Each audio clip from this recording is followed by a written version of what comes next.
You've learned poi flowers, now what comes next? Drex here from Drex Factor Poi, sharing with you the love of poi spinning and flow arts to benefit your body and brain. And today, we are going to do a deep dive into poi flowers. Before we dive in, I just want to give a quick shout out to the friends of the channel. Big thanks to Dark Monk, Flow Fests, Flow Toys, Juggling Calling, Pyroterra Light Toys, Spinballs, and Ultrapoi for helping to make the videos on this channel possible.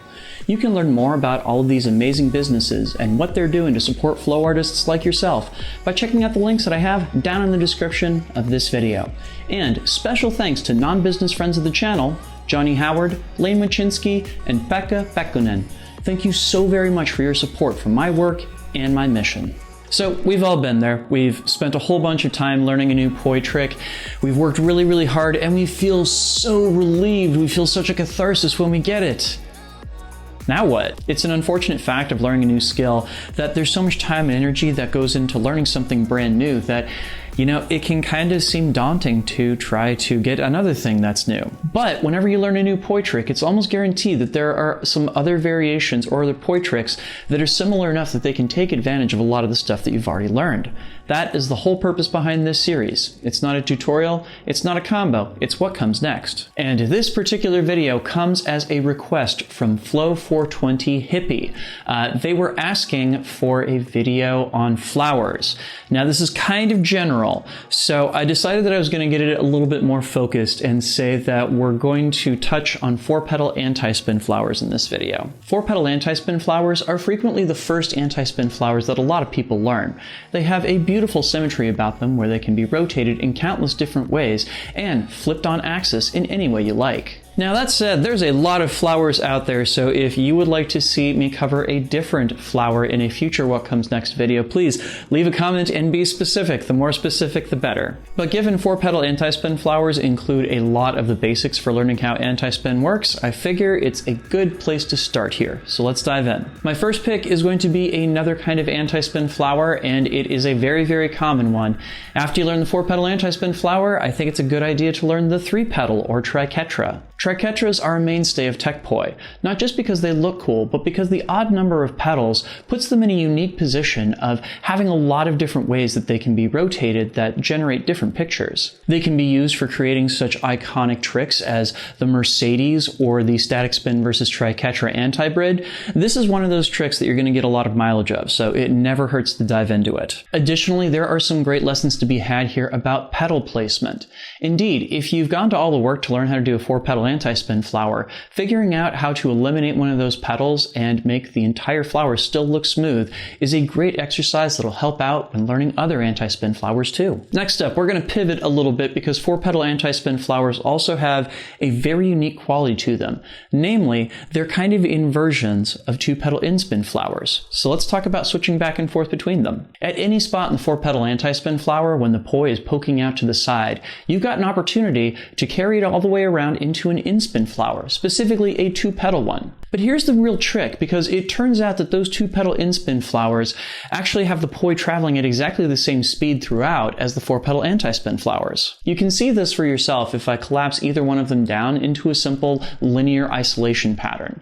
When I expand my hand out, I've got the option of both expanding to a 2-petal inspin or a 4-petal antispin kind of place.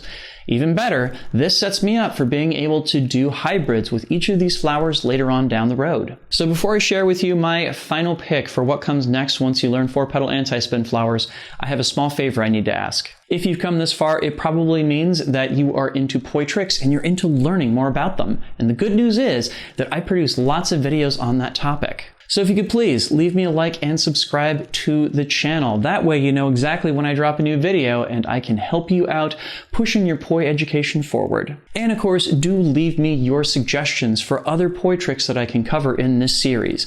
As you might have seen, most of the ideas I get for this series come from comments of viewers like you. So help me help you. And now for my final pick for what comes next after you learn the 4-petal antispin flower. That's right, we're going to dive into just learning them in all 4 timing and direction modes. It really cannot be overstated how important it is to explore timing and direction with these 4-petal antispin flowers. I know some of the other picks here have involved creative things that you can do with the knowledge that you've accrued here, but really when it comes down to it, this is essential knowledge going forward. Whether it be stalling back and forth between different timing and direction modes, or even just integrating the knowledge into your body of how each of them ought to feel, you really cannot skip this step. Granted, it's more than a bit of work. If I had to offer you a suggestion here, it would definitely be to start with doing together same and then together opposite, simply because having the poi go up and down at the same time is definitely a shortcut to make something feel easier here. From there, move on into split time same direction and split time opposites to complete this knowledge. Being able to use timing and direction with flowers is absolutely critical knowledge for most intermediate to advanced poi spinning, and that's why it is my #1 pick for what comes next after you learn the 4-petal antispin flower.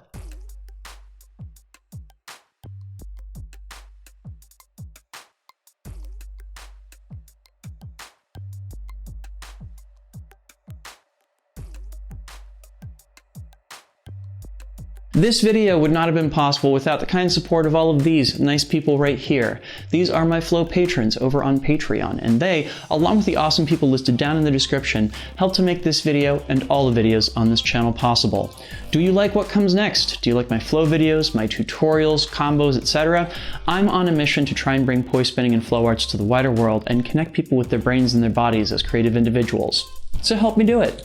Head on over to patreon.com/DrexFactorPoi. You can do that either at the link down in the description or at the card that just popped up if you're watching on YouTube.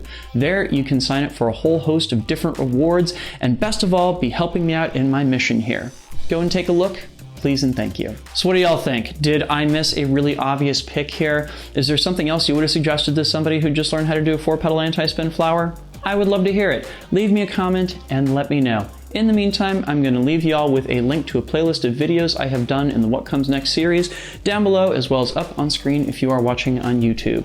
Make sure to go out and flow this weekend, and I will see you with a new video on Monday. Peace.